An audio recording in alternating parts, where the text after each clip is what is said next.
नमस्कार दोस्तों, मैं हूं advocate Ashish Kumar Ojha, high court Allahabad से। 21 अगस्त 2026 को दिल्ली में जो कुछ हुआ उसने एक बार फिर विपक्ष और सरकार के बीच टकराव को सीधे सड़क पर लाकर फिर से खड़ा कर दिया है। 21 अगस्त 2026 को राहुल गांधी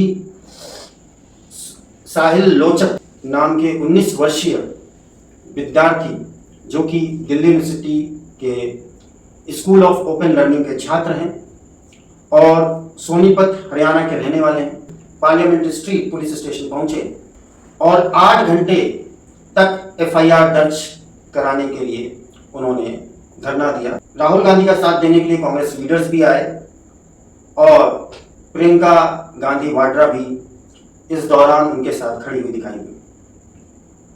तो राहुल गांधी ने इस मामले को सिर्फ एफआईआर दर्ज कराने तक सीमित नहीं रखा है, राहुल गांधी ने पीसफुल प्रोटेस्टर्स के अधिकार से भी जोड़ दिया है।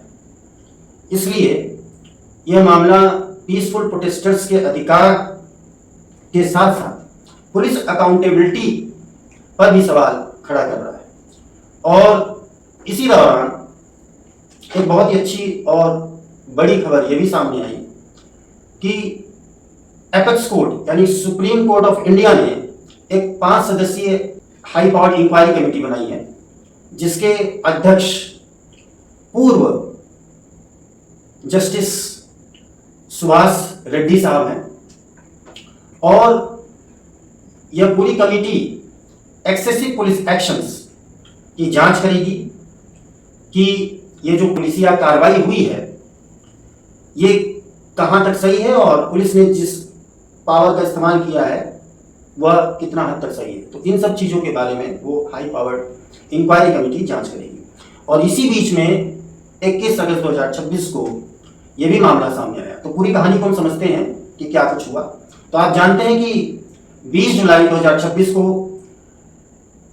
जंतर मंतर पर छात्रों का नीट की परीक्षा और पेपर लीक के मामलों को लेकर एक विशाल प्रदर्शन हुआ, प्रोटेस्ट हुआ और धीरे धीरे ये प्रोटेस्ट पीसफुल के साथ साथ आक्रामक भी होता चला गया।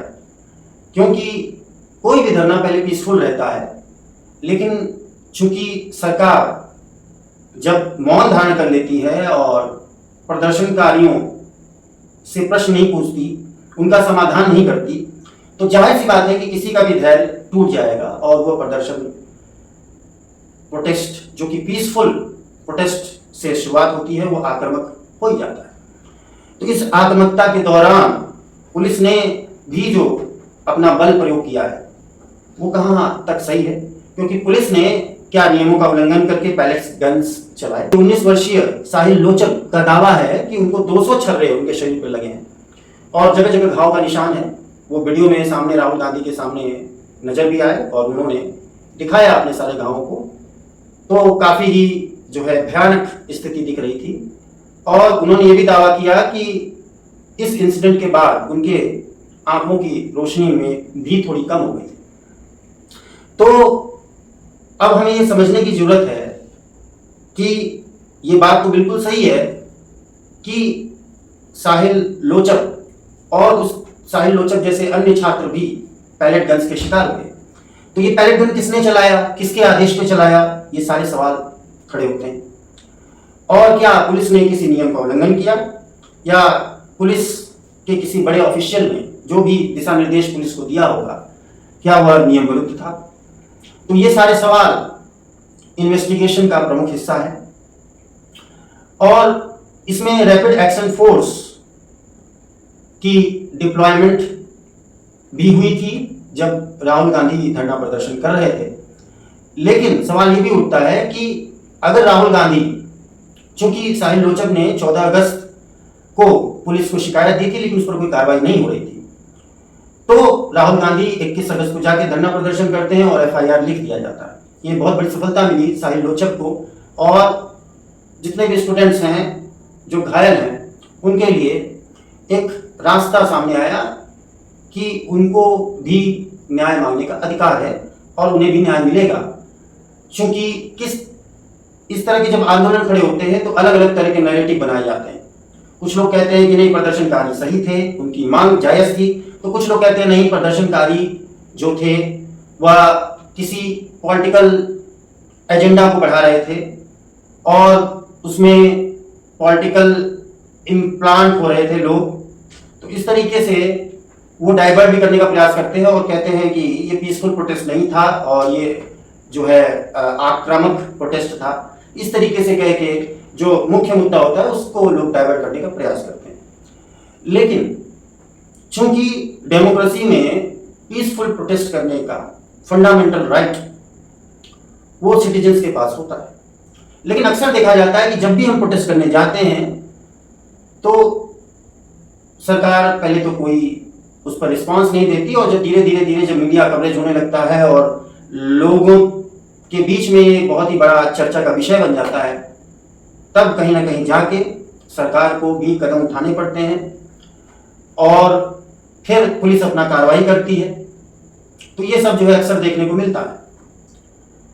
लेकिन सरकार ये कहती आ रही है कि इन्वेस्टिगेशन चल रही है और राहुल गांधी से पॉलिटिकल इशू बना रहे हैं। तो यह बहस जो है अब दोनों तरफ से खड़ा हो चुका है। राहुल गांधी खुद एक इंजर्ड पर्सन नहीं है, ये ध्यान देने वाली बात है। वो किसी इंजर्ड पर्सन के लिए एफआईआर लिखवाने गए थे। ये अच्छा रहा कि उन्होंने पूरा मामला पुलिस अकाउंटेबिलिटी और पीसफुल प्रोटेस्टर्स के अधिकार की तरफ मोड़ दिया है। तो ये एक बहुत ही अच्छा सवाल उठ गया है। लेकिन इस पर जो बीजेपी नेता हैं रविशंकर प्रसाद का भी स्टेटमेंट सामने आया है और उन्होंने इस पूरी घटना को राहुल गांधी की इस एक्टिविटी को चीप और एनार्किक पॉलिटिक्स के रूप में बताकर राहुल गांधी पर सीधा अटैक किया है।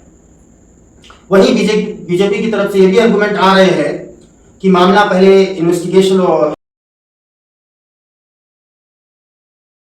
के दायरे में चल रहा है, तो राहुल गांधी इस मुद्दे को उठाकर राजनीतिक प्रेशर बनाने का प्रयास कर रहे हैं, जो सही नहीं है। तो इस तरह की बातें सामने आ रही हैं। लेकिन देखा जाए तो राहुल गांधी ने बहुत ही अच्छा काम किया और किसी प्रोटेस्टर के साथ खड़े होकर उसकी समस्या को इंसाफ दिलाने की दहलीज पर उन्होंने प्रथम दृष्टया एक पहला कदम उठाया है। अब देखना यह है कि क्या राहुल गांधी